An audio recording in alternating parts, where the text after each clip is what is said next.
মাহমুদুল্লাহ রিয়াদ যখন dressing room থেকে bat হাতে বের হচ্ছেন, তখনও ফোঁটা ফোঁটা বৃষ্টি মিরপুরের আকাশে।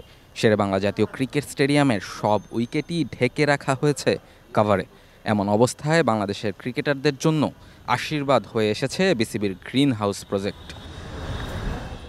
সারা দেশে বন্যার যে পরিস্থিতি, তাতে খুব একটা সুখকর অবস্থায় নেই বাংলাদেশ।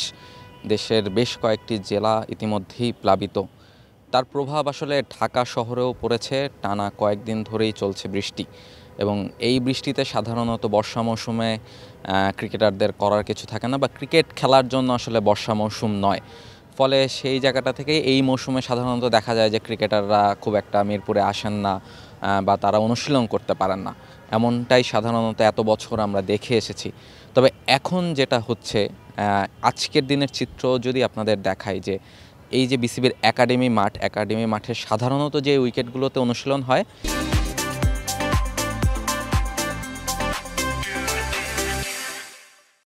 সেই উইকেটগুলো কিন্তু কাভারে ঢাকা, কিংবা সবগুলোই ভেজা, এবং আউটফিল্ড পুরোপুরি ভেজা। অনেক সময় দেখা যায় যে বৃষ্টি থামলেও উইকেট ব্যবহার করে গেলেও আউটফিল্ড ভেজা থাকার কারণে কিন্তু ক্রিকেটাররা অনুশীলন করতে পারেন না, কারণ তাদের প্র্যাকটিস করার সময় বা ফিল্ডিং করার সময় তাদের চোট পাওয়ার সম্ভাবনা থাকে, ইনজুরিতে পড়ার সম্ভাবনা থাকে।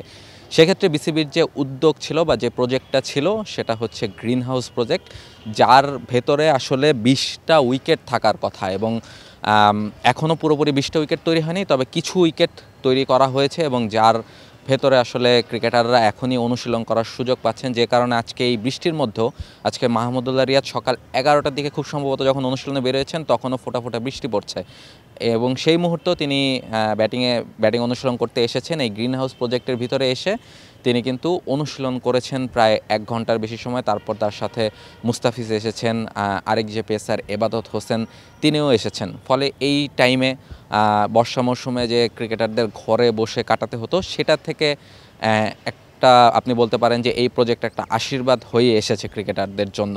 এবং বাকি যে ক্রিকেটাররা জাতীয় দলের বাইরে যারা থাকেন, অনেক সময় দেখা যায় যে প্রচণ্ড গরমেও কিন্তু অনেক সময় তাদের অনুশীলন করতে সমস্যা হয়। সেক্ষেত্রেও গ্রিন হাউসের ভেতরে অনুশীলন করাটা অনেক সহজ হয়ে যাবে।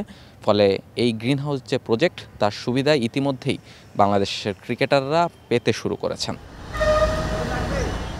মিরপুরের একাডেমি মাঠের একপাশে গড়ে তোলা হয়েছে এই হাউস, যার ভেতরে তৈরি করার কথা মোট 20টি উইকেট।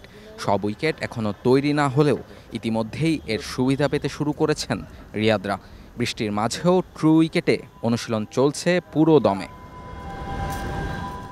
রিয়াদের সাথে এদিন গ্রিন হাউসে অনুশীলন করেছেন মুস্তাফিজুর রহমান, এবাদত হোসেনরাও।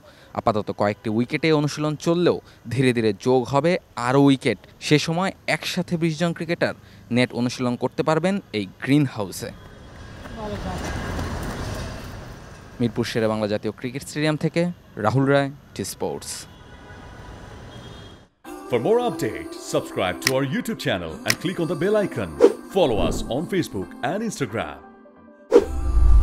Download T-Sports app to enjoy exciting games and highlights. Visit tsports.com.